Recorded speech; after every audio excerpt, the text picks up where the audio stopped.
Chief Minister Conrad K. Sangma announced plans to regulate fishing competitions in response to concerns about fishing shortages.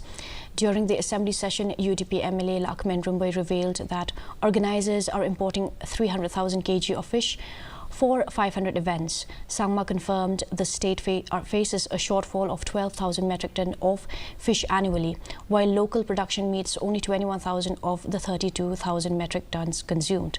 The regulation aims to address the imbalance and ensure sustainable fish management.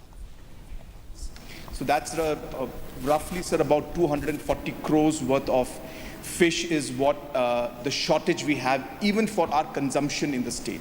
So there's a huge market of about 240 crores still there for people to tap into.